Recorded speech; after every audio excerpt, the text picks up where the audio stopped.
Зрелището между Ювентус и Фиорентина завърши при резултат 2-2, след като в 87-та минута се стигна до тази грешка в отбраната на домакините, разбъркване в наказателното поле и в крайна сметка Рикардо Сотил успя да отбележи от близко разстояние за 2-2.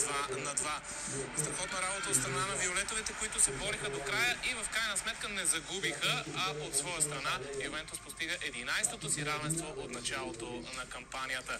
Ние се завръщаме обратно в нашата коментарна студио. С Ивайло Цветков ще говорим за това, което се случи и през второто по време на Алианс Стадиум и разбира се за това, което предстои в Милано, но за него по-късно. Изненадан ли си от това, което се получи в крайна сметка и справедливо ли е равенството? Да започнем от думата равенството, защото тя е вече, така да се каже, характеризира сезона на Ювентус.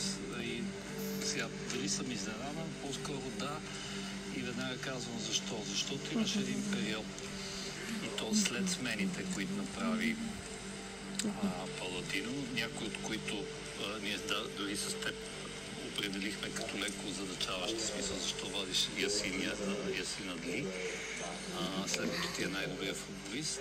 Но ето, че Амир Ричардсън, който е, да кажем, по-леко по-бързия, по-техничния, по-офанзивен дори в някаква степен, стана така, че пораздвижи и халфовата линия. Според мен те самите Фиорентина не вярваха, че може би такова нещо може да се случи, или поне така изглеждаше през повечето време, защото в крайна сметка бяха оставили контрола на матча почти след втория гол на Ювентус.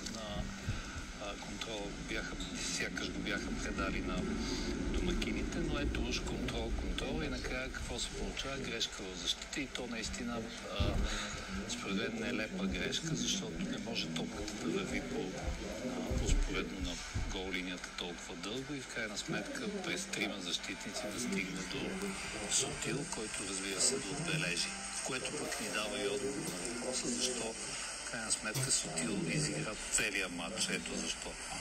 Да, ще стигнем и до тази ситуация, но започваме с начина, по който Ювентус стартира второто полувреме. Наистина впечатляващо представяне тази вечер на Хефрен Тюрам. Още в 48-та минута той отбеляза втория си гол в матча.